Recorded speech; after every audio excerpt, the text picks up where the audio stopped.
El entrevistado de hoy en Memorias que Perduran es el doctor Antonio Ramón Sánchez Carranza, un abogado que nació en la ciudad de Sucre, pero interesante saber que además de ejercer la profesión de abogado, él ha trabajado en una estación de radio, en Radio Litoral, ejerciendo como locutor. Pero también debo mencionar que es hermano del doctor Ronald Sánchez Carranza, decano de la Facultad de Odontología, a quien yo tuve el gusto de conocerlo, y también tío de Mauricio Sánchez, que precisamente él en una de sus columnas apunta este dato de Radio Litoral. Actualmente es docente de la Facultad de Ciencias Jurídicas y Políticas, ha sido decano también de esta facultad y diputado nacional por el movimiento al socialismo. En su producción intelectual tiene un libro sobre ética jurídica, pero tiene también su rasgo, diríamos, de haber hecho teatro, de haber incursionado en la poesía, y la oratoria es uno de sus fuertes en la Facultad de Ciencias Jurídicas y Políticas. Actualmente es docente titular de la materia de ética y oratoria forense. Doctor, un gusto tenerlo en el programa Memorias que Perduran y espero que podamos compartir esta su semblanza de vida. Su saludo inicial para el público que ve el programa a través de Facebook y a través de YouTube. Muchísimas gracias, Constantino. Es un verdadero placer para mí estar en un programa tan prestigiado como este y en realidad para mí una sorpresa el haber recibido esta invitación tan cálida. Y un saludo pues cariñoso a toda nuestra gente en Cochabamba y en Bolivia. Doctor, la pregunta que siempre hago a mis entrevistados, ¿dónde nace el doctor Antonio Sánchez Carranza? Yo nací en la ciudad de Sucre. Hace bastantes años, prefiero no decirlo, hace bastantes años, y obviamente me crié allá, estuve hasta coronar mis estudios como abogado en la Universidad Mayor de San Francisco Javier. Posteriormente ya salí a otras latitudes, ¿no? Ajá. Quisiera que recordemos su niñez por Sucre. ¿Cómo fue en aquel tiempo? Bueno, esencialmente mi niñez fue muy plácida, al amparo de dos seres que eran inmensamente enormes como mis padres. Mi papá también era abogado y era un hombre que tenía también la facilidad de la palabra, ¿no? Y mi mamá, que era profesora de primaria en Sucre, ¿no? Entonces, ella también tenía mucha tendencia a las letras, a la poesía. Estaba yo imbuido de este mundo de letras, de pedagogía, de sensibilidad social, y dentro de la familia materna, obviamente que tuve tíos con un renombre muy grande, Luis Carranza Siles, Premio Nacional de Pedagogía, hermano de mi madre, con el que siempre de niño estuvimos, ¿no? Entonces nos nutrimos de esta savia tan vital como es la educación.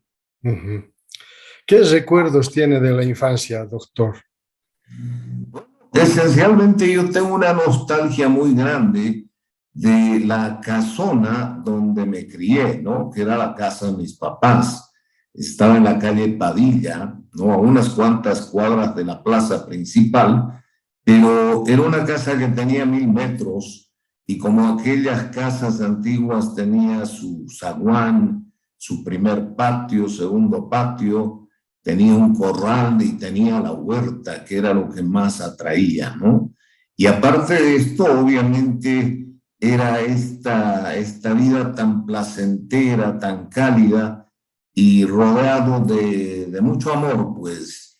Además, mis hermanos mayores y, por qué no decirlo, también esas serie de cosas vivas que estaban en la casa, que definitivamente nos creaba una atmósfera fantástica, perfecta. ¿Algunos juegos que recuerde de su época? Sí, esencialmente, bueno, teníamos un perro hermoso con el que jugábamos permanentemente porque mi hermano mayor, Ronald, al cual usted hacía alusión, me llevaba con 6 años, entonces él ya estaba en otras actividades cuando era niño y aprendí pues a fantasear y a jugar con mi perro y con mi otro yo, ¿no? Mis juguetes, etcétera, este mundo así tan especial de la niñez. Pero teníamos el juego del fútbol, que jugábamos con una pelota de trapo, con los primos, esto de las pepas, las canicas, y bueno, otros juegos como la tula, luego había el famoso béisbol muy latino, muy... ¿no? Que nosotros decíamos el bate, ¿no? El juego del bate. Entonces, toda esta época tan bella, Constantino.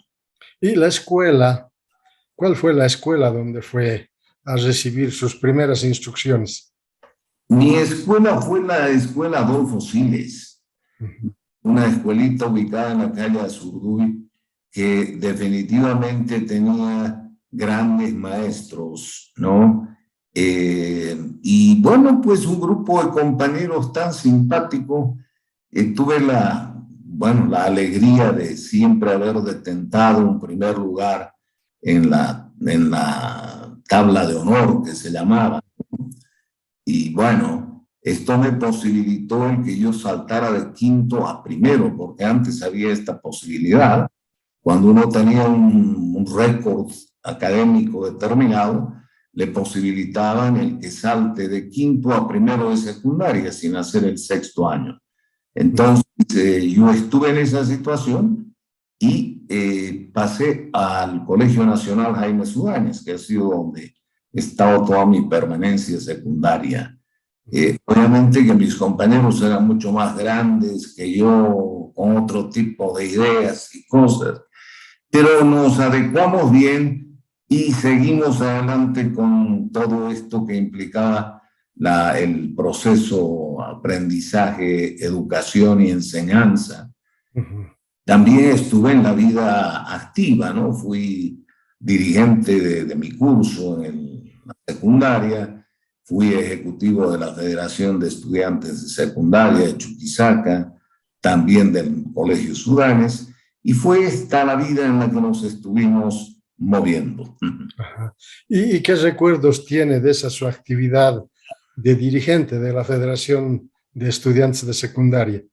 No, tuvo pues unos ribetes muy especiales, ¿no? Yo era dirigente del Colegio Sudáñez y teníamos una rivalidad permanente con el Colegio Junín, el Colegio Azul, ¿no? Que era de mucha tradición en Sucre. Y habían peleas estudiantiles, obviamente, permanentes. A veces aparecían las personas golpeadas, nos perseguía la policía, etcétera. Y yo tenía una profesora de matemáticas, la señora Aníbarro, que estaba de directora en ese entonces del colegio, y llegué una mañana, nos íbamos siempre caminando al colegio, serían las 8 menos cuarto y la vi a la profesora Aníbarro, pero parada ahí en la esquina que echaba vientos y definitivamente me dijo su obra. Vi y lamentablemente no había un solo vidrio en el colegio. Los del otro colegio vinieron y decidieron en la noche. Y esta es una experiencia muy simpática, ¿no? Uno se paraba en cualquier lado y empezaba el discurso, pero furibundo. Y bueno, estas épocas tan especiales de la juventud. A ver, en Sucre normalmente era receptora de estudiantes de todo el país, tal que se llamaba la ciudad estudiantil. ¿Qué destacaría de esa época, doctor? En realidad era un crisol del pensamiento Sucre, ¿no? Lamentablemente han habido algunos cambios como en todo creo, pero reuníamos a toda la gente, como usted bien anota. Yo me acuerdo que había mucha gente del Oriente, de Camiri, de Santa Cruz, Beni, y bueno, pues era un confraternizar con ellos en una forma muy importante. Y una otra característica que teníamos era que solíamos hacer grupos, clubes juveniles, propios de la época, ¿no? Recuerdo con mucho cariño el club que teníamos, el Club Bagovians, ¿no? Bagovians. Bagovians, sí.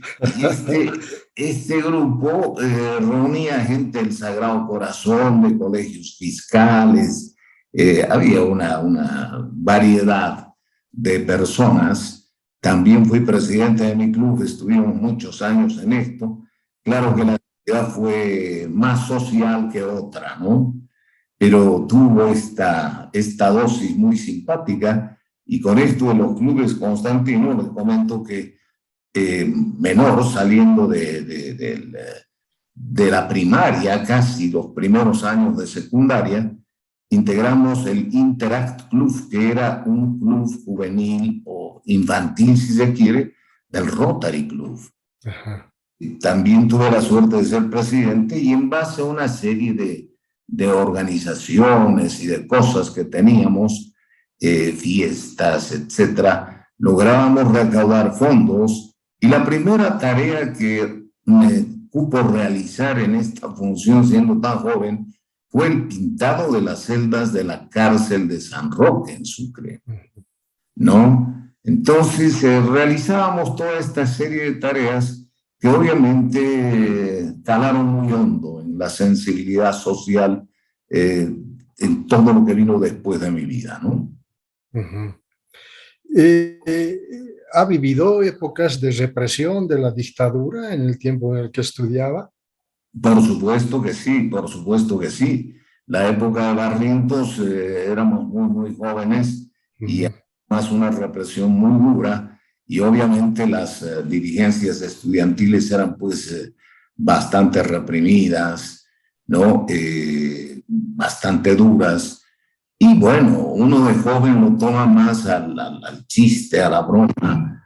Me acuerdo que reíamos nosotros porque los soldados gasificaban y tenían unas máscaras, ¿no? Para protegerse del gas, pero nosotros reíamos porque eran máscaras para cara de gringos, entonces eran muy graves. Los que más lloraban eran los pobres soldados, ¿no? Y el gozar de este tipo de situaciones con los gases, que nunca lo tomamos dentro de una medida de dureza, de odio, no, sino más bien era un poco parte de la diversión a la que nos habían acostumbrado, ¿no? Uh-huh. En la época a la que se refiere de Banzer, además estuvo la guerrilla del Che. ¿Ha tenido que seguir estos acontecimientos, doctor? No, fue muy especial todo esto, porque definitivamente en esa época teníamos todos los jóvenes una tendencia muy marcada hacia la izquierda. Era un nivel ideológico tan romántico y tan bello aquel que obviamente nos sensibilizábamos demasiado conociendo todo lo que pasaba en las guerrillas, etcétera, etcétera, ¿no? Me acuerdo bien la masacre de San Juan, ¿no? Unos 2-3 años antes, se estuvo dando un recital de poesía en el Paraninfo Universitario en Sucre. Y yo era bueno, 14 años más o menos, entonces fue la época de Barrientos. Sí. Y teníamos un gran docente, don Miguel Turdera, él era poeta. Estuvo leyendo su poesía en el Paraninfo Universitario y salió la noticia de que está cometiendo la masacre de San Juan. Y él cayó en ese momento muerto por un síncope cardíaco, Constantino. Y todas estas cosas nos llegaban y tomábamos y asumíamos en tal forma del compromiso que nos quedaba para lo futuro. Y doctor, ¿cómo es que decide luego estudiar precisamente derecho? Esta también es una historia muy simpática porque mi papá era abogado, ¿no? Y Ujú, al lado de mi papá había muchos abogados, pero yo quería estudiar sociología y en Sucre en ese entonces no había la facultad de sociología. ujú. Entonces yo no podía exigirles a mis papás que me mandaran a La Paz, que era la única ciudad donde había sociología, porque no teníamos plata, así de claro, ¿no? Entonces dije, ¿qué es lo que más se parece a la sociología? Derecho. Entonces ingresé a Derecho y mire con tan buen tino que yo amo a mi profesión, ¿no? Ujú. Pero ese fue el motivo para estudiar Derecho. No quería estudiar Derecho, sino Sociología. ¿Y qué recuerdos tiene de su Ah, estadía no, en la universidad? bellísimos, bellísimos. Yo creo que las mejores etapas de mi vida han estado en la universidad. Ujú. Una universidad con tanta tradición que destila historia, patriotismo, civismo, estar en la casona grande de la San Francisco Javier, ese patio que todo el mundo conoce a través de la visión que se da de Sucre. Nosotros pasábamos clases en la planta baja de esa hermosa casona que se muestra, ¿no? La Facultad de Derecho. También estuve metido en la dirigencia estudiantil, ¿no? Fui secretario ejecutivo de la Facultad de Derecho. Y bueno, la vida transcurrió en esa época entre peleas muy nuestras, este romanticismo de la época, esta sensibilidad que crecía dentro de nosotros por las clases más desposeídas, más duramente atacadas, ¿no? Y fue eso, esa etapa fue la de Sucre en San Francisco Javier. ¿Qué habría que destacar de su actividad como dirigente, tanto de la Facultad de Derecho y luego de la Federación Universitaria Local? Yo creo que estuvimos en etapas muy duras, ¿no? Fueron etapas muy difíciles, eh, pero había algo que nos alentaba. Todo universitario, todo estudiante tenía una ideología política, Constantino, ¿no? Es decir, nuestras mentes y corazones, sentimientos estaban dentro de un plano ideológico político, entendiendo a la política no como al partidismo, que es otra cosa, ¿no? Pero teníamos esto, como alguien decía, se respiraban aires de la Marsellesa, ¿no? En aquellas épocas, o sea, estábamos nutridos con un deseo de lucha romántica, si se quiere, y casos así muy duros también dentro del aspecto de la represión y demás situaciones, pero habían ideales, cosa que hoy no encontramos. Yo hablo, me encanta dialogar con mis alumnos y les hago este tipo de planteamientos, ¿no? Y hubo nomás una situación que caló en Bolivia, puede ser que esté equivocado, pero una de las mejores estrategias para vaciar sentimientos de partidismo o de ideales políticos fue en la época de Banzer llenó las mentes con otra serie de cosas y bueno, se fue creando este individualismo tan secante que hoy tenemos. El nivel solidario, el nivel cooperativo, ya no existe, sino yo quiero salir profesional lo más rápido que pueda, pese a quien pese, para volverme millonario, pues, ¿no? Entonces, hay esta premisa que anda jugando por ahí, pero que en aquella época no existía. Era un amor muy grande hacia todo emprendimiento que se realizaba. Concluida la formación universitaria, doctor, ¿se queda en Sucre o ya va pensando en otras ciudades? No, en realidad, quiero comentarle algo que para mí es muy esencial, querido Constantino, Ujú. Adelante. para dar el paso luego a mi salida de Sucre. Mm. Eh, la familia de mi madre y también por lado de mi padre hacían mucho teatro, les gustaba el teatro, unos escribiendo, otros dirigiendo y otros actuando. Ujú. Mi tío, Luis Carranza Siles, tiene obras de teatro y ha sido uno de los grandes directores de teatro de Bolivia, ¿no? Entonces, yo vivía en ese ambiente y desde muy niño, casi 6, 7 años, tuve la suerte de hacer una obra infantil de teatro, ¿no? Con don Alberto Borges. Entonces, ese fue el primer dulce que paladé del arte.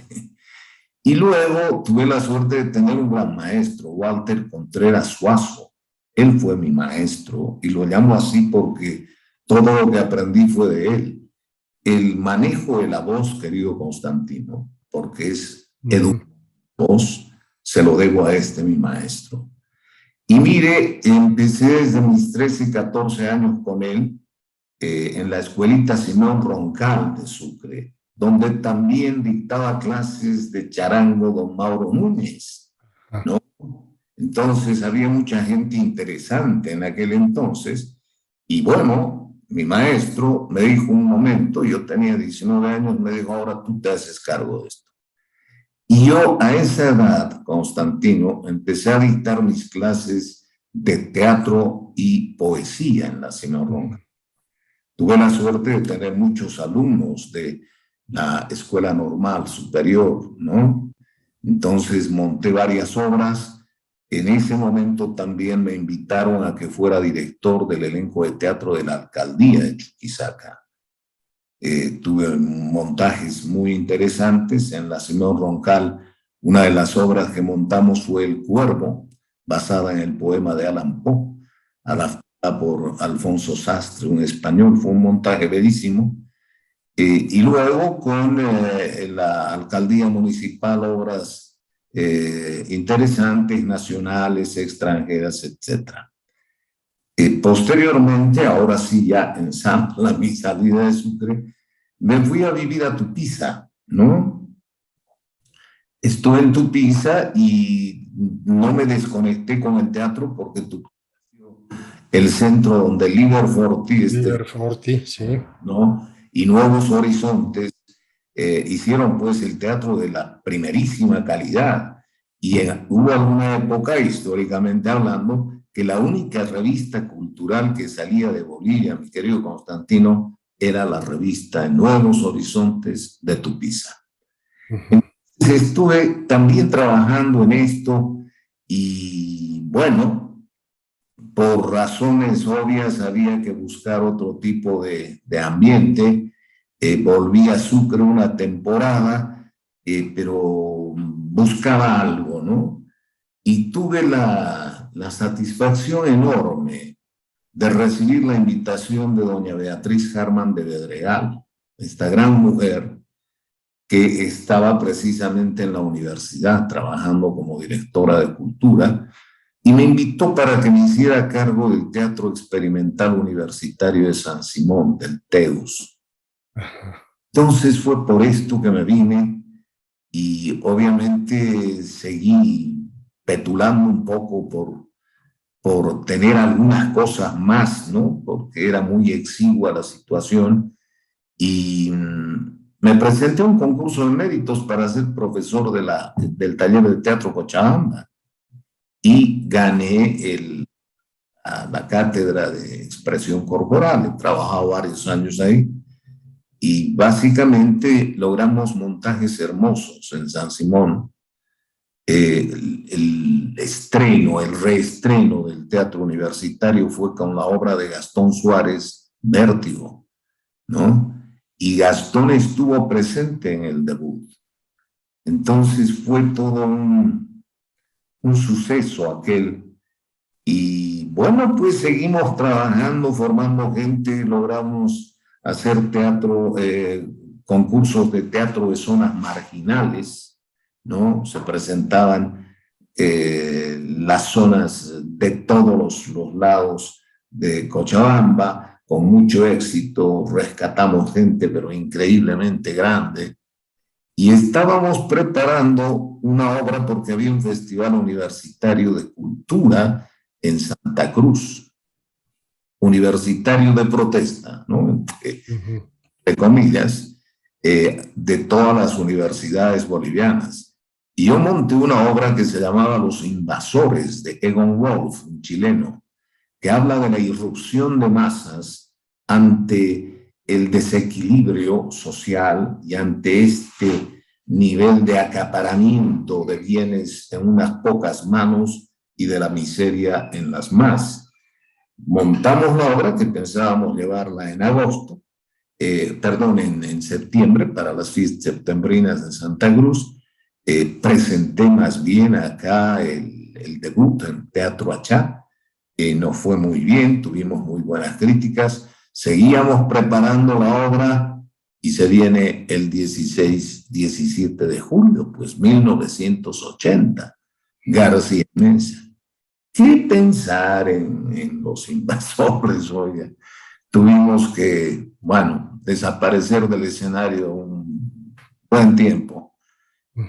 Y bueno, hasta ahí fue mi actividad teatral, querido Constantino, y esto es un poco lo que me duele, porque bueno, después retomé la cuestión de la radio, estuvimos en televisión, en fin, pero un poco en síntesis es esto lo que hicimos, ¿no? Doctor, me gustaría un poco volver a Tupiza, donde tuvo la oportunidad de conocerlo a don Liber Forti. ¿Qué percepciones tiene de Tupiza y luego qué le queda de don Liber Forti? Bueno, el líder ya no estaba en Tupiza cuando yo llegué. Ah, ya no. Quedaba todo lo que fue Nuevos Horizontes. Ajá. Gente que trabajó con líder, había una casa, ¿no? A una media cuadra de la plaza donde se reunía Nuevos Horizontes y quedó, y mucha gente seguía allá, entonces se hablaba, se charlaba mucho de teatro, se proyectaban cosas de arte, y al líder lo conocí acá, en Cochabamba, cuando se vino a vivir. Hemos estado varias oportunidades y realmente yo lo admiro profundamente a Liber Forti, porque aparte del hombre extraordinariamente sensible y humano, era luchador, ¿no? Él políticamente se definía como anarquista, ¿no? Bakunin, Sorel, etcétera. Un luchador incansable, pero realmente extraordinariamente grande. Y bueno, en Tupiza se prosiguió trabajando, hubieron grupos que siguieron peleando para mantener el teatro, pero ha habido nomás esta caída en muchos lugares con la expresión del teatro, ¿no? Se fue líder, se intentó seguir trabajando con Nuevos Horizontes, pero ya no fue lo mismo. Igual Sucre tuvo su época de oro de teatro y después no más. Y lo que nos está pasando en Cochabamba, que también es algo que hay que apreciar y ver la forma de cooperar en todo esto. ¿Cómo es que ha logrado combinar después teatro y Universidad Mayor de San Simón? Bueno, el desafío era grande, ¿no? Porque era una escuela de teatro. Los jóvenes universitarios que se los atraía, porque no venían, porque querían venir, había que atraerlos, eran totalmente nobles, pues no tenían ningún conocimiento de teatro, ¿no? Entonces había que empezar desde muy abajo, ¿no? Y esta era la tarea que apasionaba, porque luego ya venía la aplicación de sistemas de dirección teatral, producción de la voz, oratoria, que era esencial, expresión corporal, etc. Y el joven universitario se daba tiempo. Trabajábamos a partir de las 8 de la noche y nos quedábamos 10, 11, 12. Era ya ese amor al arte, ¿no? Al teatro. Pero tuve una respuesta positivísima de quienes estuvieron conmigo. Hay grandes actores que luego están ya realizando su tarea ellos por su lado. Y bueno, pues hay que reconocer que tenemos grandes valores acá en Bolivia sobre el arte histriónico. Doctor, ha tenido que conocer a don Julio Travesí, a la hija Cecilia, a Manolo Molina, a Nelson Peñaranda, que integraban un grupo de artistas unidos. Miren cómo son las cosas, Constantino. A don Julio Travesí no llegué a conocerlo, no llegué a conocerlo. Pero vine yo representando a Sucre, jovencito, de 19 años, a un congreso de IBART. Mi maestro, Walter Contreras, me dijo, anda tú. Entonces yo vine, todo asustado, en fin. Y conocí a la gente magnífica de teatro, a toda esta gente que usted menciona, y estaba, bueno, pues Charlie Rimaza, estaba el Cuso Quiroga, estaba Beatriz Harman, Los Travesí, que es palabra mayor, ¿no? Y ahí tuve la suerte de conocerlo a Manolo. Y cuando me vine acá a trabajar, Constantino, solamente como director de teatro yo dije, no puedo dejar mi profesión. Claro. Soy muy amigo de Manolo. Y Manolo me dice, ¿no quisieras trabajar en tu profesión? Pues claro, le digo, estoy desesperado. Y entré como presidente del Tribunal Tutelar de Menores, lo que era DIRME antes. Correcto, en la plaza. En la Plaza de Granado, claro. Entonces, he estado trabajando mucho tiempo ahí como presidente del Tribunal de Menores y Manolo trabajaba como orientador psicológico. Entonces, gracias a él fue que logré esta posición y que, bueno, pues me asentó más las raíces en Cochabamba. Ya con todo eso no pensé ya moverme de esta tierra a la que amo tanto. ¿Y cómo es que nace esa posibilidad también de incursionar en radio? Había señalado Radio Litoral y en calidad de locutor además.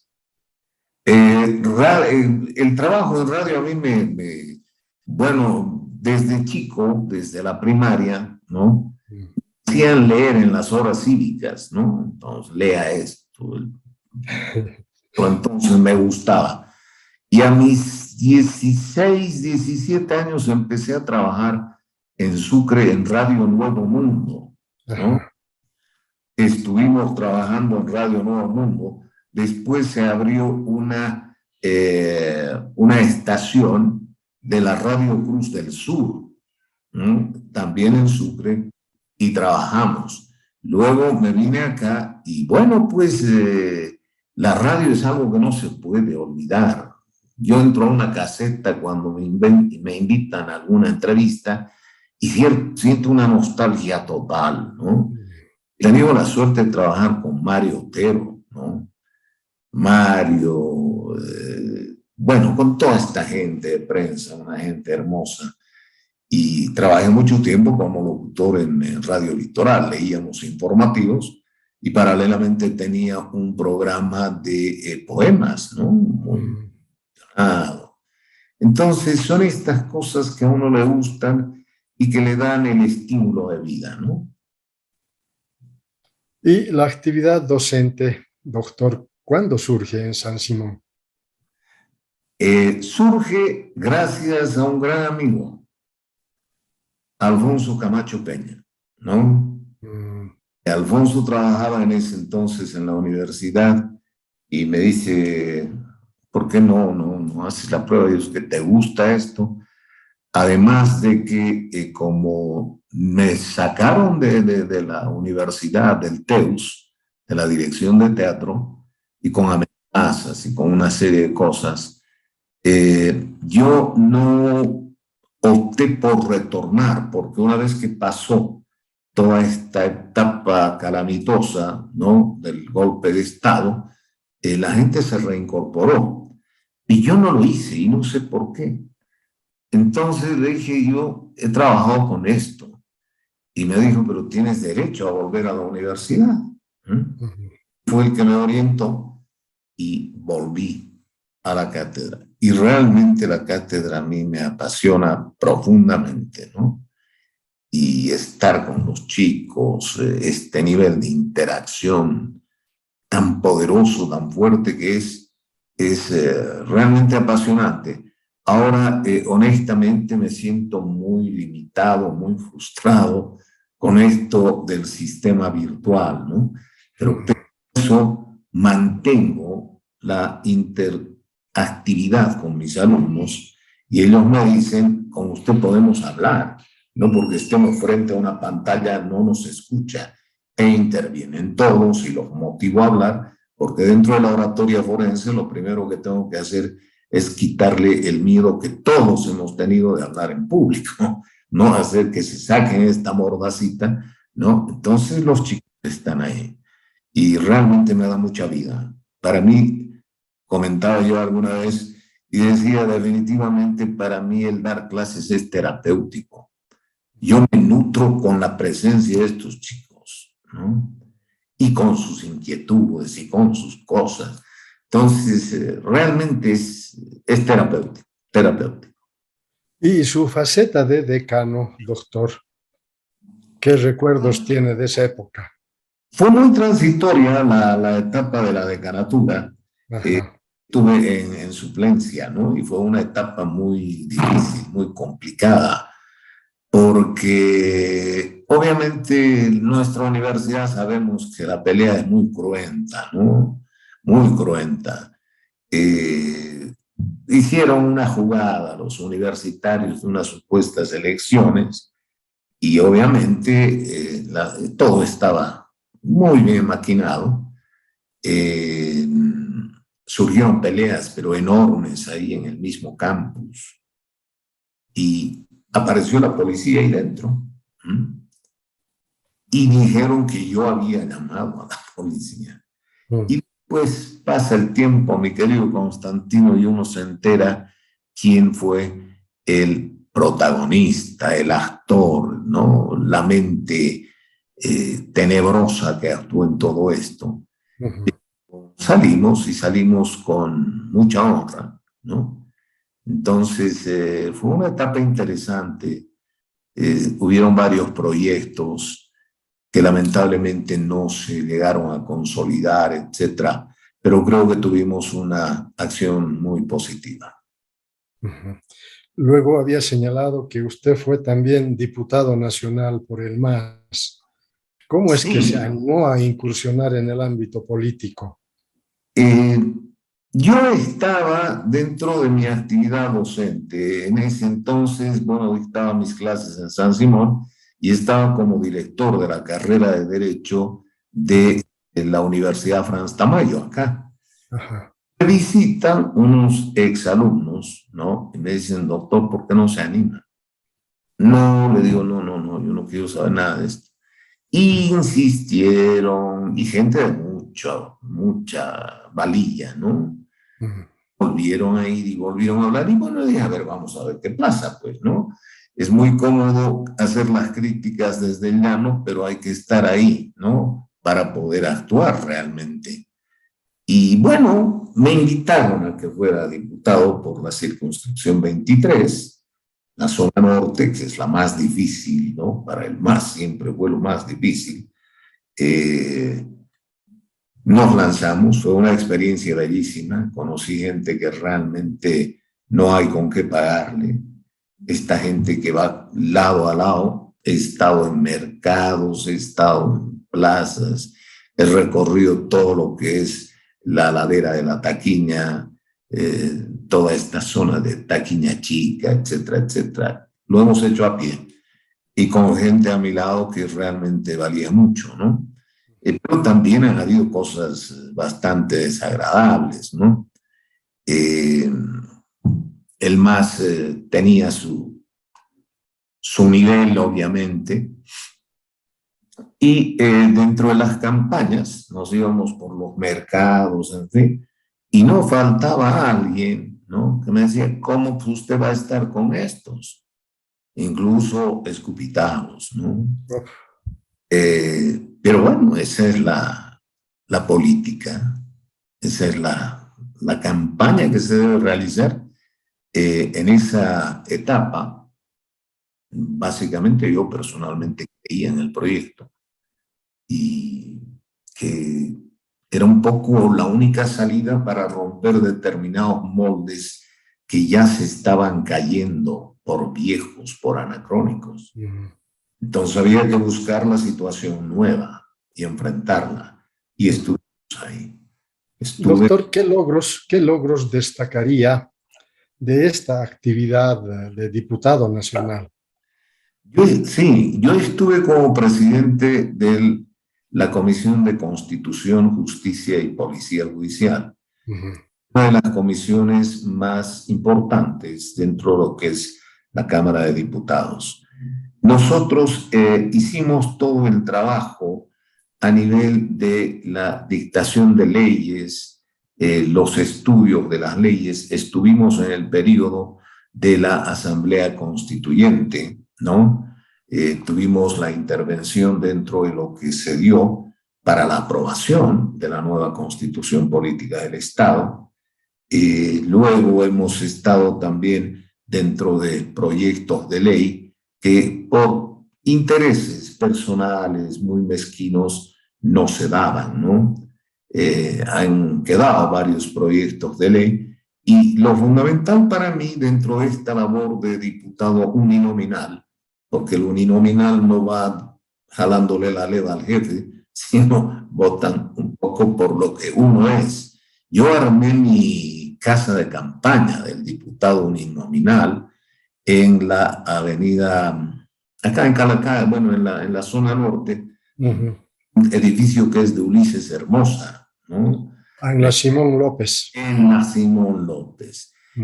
Me alquilé el primer piso y tenía un médico, tenía un abogado que atendía, tenía un odontólogo y se trabajó en esa forma, ¿no?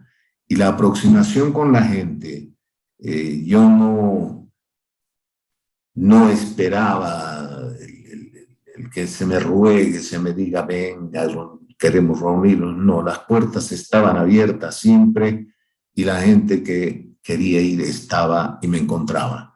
Entonces encaré esto de la posición de la Diputación uninominal como tal, porque el vehículo que une al pueblo así claramente con el gobierno es ese diputado uninominal.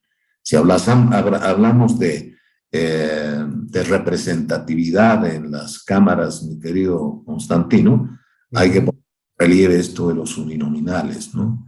Que lamentablemente se ha ido perdiendo y se ha ido desvirtuando. Y doctor, ¿por qué no dio continuidad después para postularse en las otras gestiones? Un poco que vino el desencanto, ¿no? Ajá. Entonces, preferí dar un paso al costado. Hubo muchas cosas que no respondían a las expectativas, a lo que se había esperanzado en la mente. Entonces, preferí volver a mis castillos de invierno y volver a la universidad y al estudio jurídico. Doctor, ¿y cómo combina el estudio jurídico y las clases en la universidad? Es una gran complementación, Constantino. Es un nivel de retroalimentación ideal. Básicamente de lo que se habla es de que cuando nosotros nos dedicamos al derecho, no se puede ser hombre orquesta, ¿no? Hay muchos que se dedican a todo un poco, pero hay que darle todo el tiempo. Y el combinar con la cátedra es realmente el punto ideal, porque la cátedra a mí me exige el que yo esté actualizado, el que yo esté estudiando milímetro a milímetro. Cualquier avance que se da, hay que estar presente, porque esto es cierto, la vida es una sucesión de hechos, pero detrás de cada hecho está el derecho. Entonces hay una sucesión inmediata y el que no está actualizado está perdido. Entonces la cátedra me exige esto y que yo aplico en el estudio jurídico. Y los casos, la casuística que se maneja en un estudio jurídico es ideal para un estudiante de derecho, porque toda la enseñanza se la prodiga en función a ejemplos reales, a situaciones vivas. Hablemos de logros, doctor. ¿Qué logros ha tenido como abogado y también como docente? Como abogado creo haber logrado situaciones muy importantes porque mi pelea siempre ha sido por dignificar mi carrera.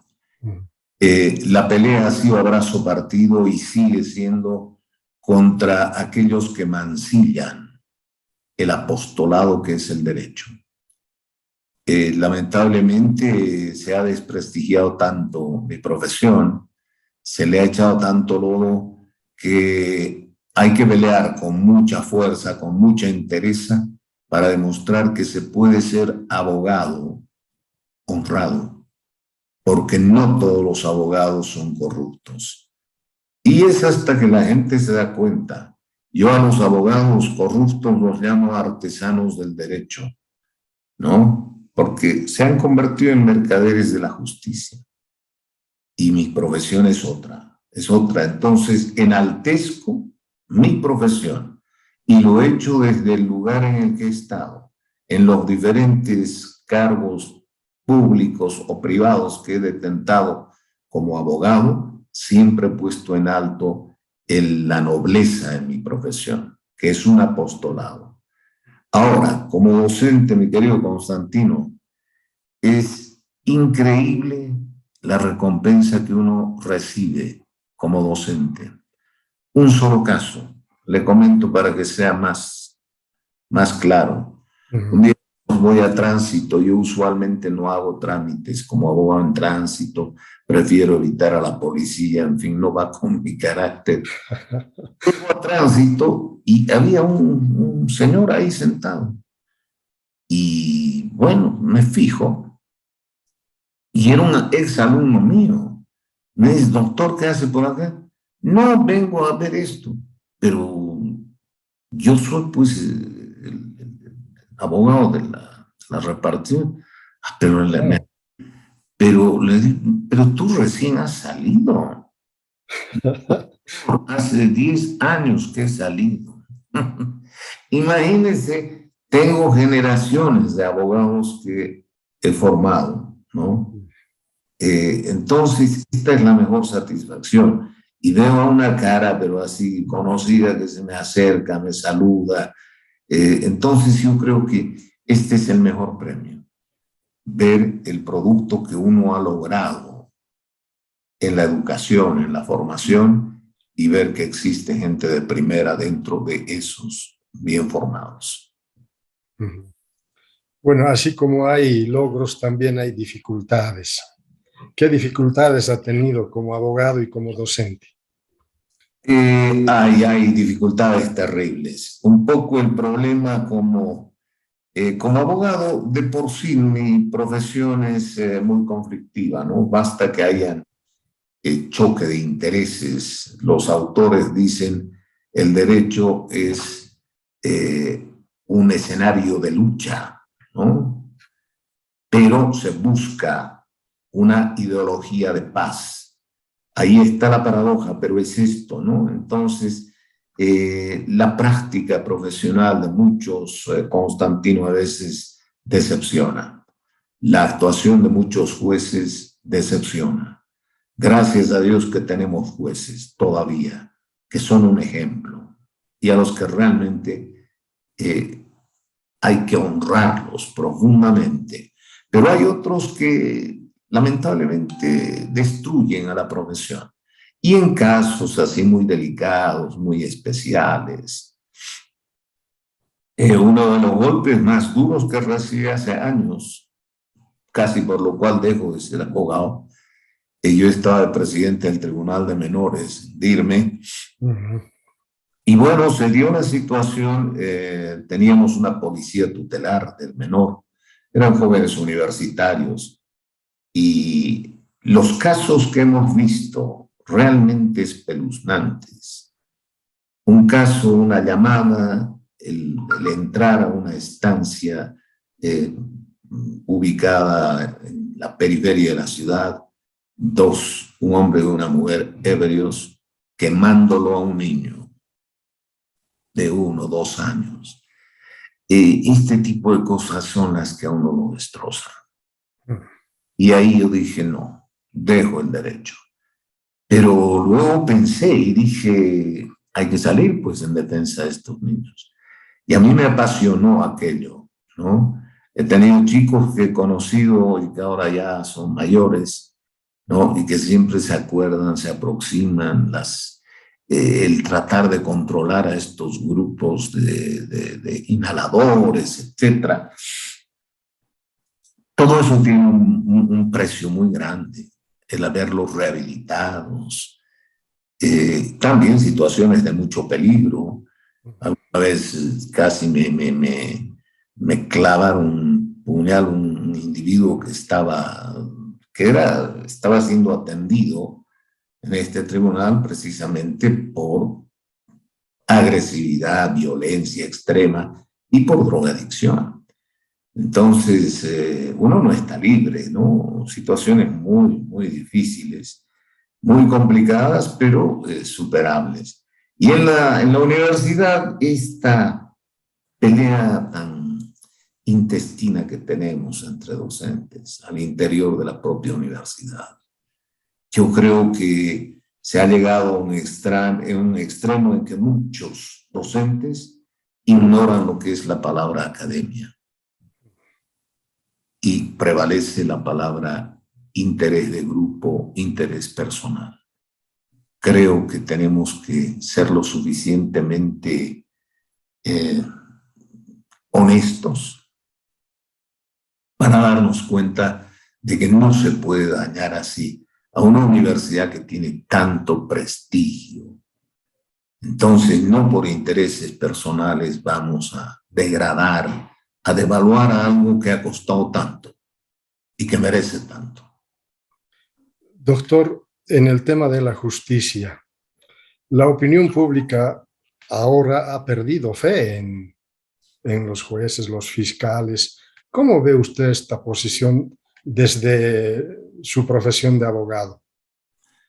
Lamentablemente, el problema de la justicia es algo que aterra, es un cáncer que estamos viendo cada día avanzando con pasos más duros y más complejos. Básicamente hay el aspecto de que directamente nadie creía en la justicia. Antes de llegar a un tribunal de justicia, prefieren solucionar sus cosas entre ellos, ¿no? Acá viene el adagio, más vale una mala transacción que un buen pleito. Pero el problema es estructural, querido, porque no es un problema coyuntural, no van a solucionar nombrando nuevos jueces, volviendo más graves, más duras a las sanciones, dictando nuevas leyes, no, es un problema estructural. O sea que como estructura tiene que crearse una política de Estado sobre la justicia boliviana. Mientras no haya una política de Estado no vamos a lograr nada. Partiendo del presupuesto del Poder Judicial, Constantino, es un 0,32 que se tiene. Y esto ya no es dable, no es posible. Entonces, son una serie de factores que se tienen que ir atacando y no desde una óptica muy parcelada, cambiando magistrados vamos a lograr, o haciendo esto, o dictando normas más duras, o poniendo un fantasma finalmente contra la corrupción. No es eso. Tiene que haber una política de Estado estructurada que vaya viendo todos estos aspectos y cambiando todo esto. Doctor Sánchez, ya para concluir la entrevista, me gustaría preguntarle qué retos tiene de aquí para adelante. Muy buena pregunta, mi querido Constantino. Seguir peleando, ¿no? Seguir peleando y no desanimarnos. El ser humano se hace frente a las caídas y ve su poder cuando sabe levantarse. Y acá aplico algo que para mí es esencial, una obra de teatro que siempre quise montar, ¿no? Y que no pude hacerlo. Se llama Los árboles mueren de pie, de Casona, Alejandro Casona. Hay que ser así. hay que morir de pie, porque somos árboles. Doctor, quiero agradecerle por habernos concedido esta entrevista en Memorias que Perduran y pedirle que se despida del público que verá el programa. Constantino, muy honrado de estar contigo. Has logrado con tanta sutileza, con tanta bondad, el retrotraerme a épocas que a veces se van disipando, se van perdiendo, y hacerme vivir momentos tan especiales y bellos de mi vida. Entonces, esto creo que no tiene precio, y esta calidad humana que detentas, porque para ser periodista hay que tener un corazón pero enorme. Muy honrado de estar en el programa, y a toda la audiencia, pues muchísimas gracias por haber escuchado mis cosas. Y el compromiso, sigamos de pie a seguir peleando por nuestros anhelos. Bueno, doctor, gracias por sus palabras. La entrevista de hoy fue con el doctor Antonio Ramón Sánchez Carranza, quien nos ha contado que en Sucre ha participado de la actividad dirigencial, tanto en el colegio como en la universidad, y que, por cierto, también eso le ha traído bastantes consecuencias. Interesante también saber que ha estado por Tupiza, incursionando, o mejor, dando continuidad a la actividad teatral que ya había desarrollado en Sucre. Y Nuevo Horizontes ha sido, diríamos, el espacio donde ha podido incentivar más su talento por el teatro.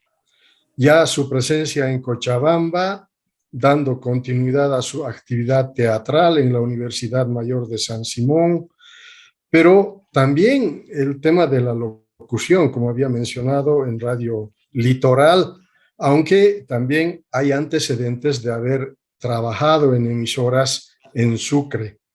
Pero definitivamente su labor como docente en la Facultad de Ciencias Jurídicas y Políticas es algo que tenemos que destacarlo.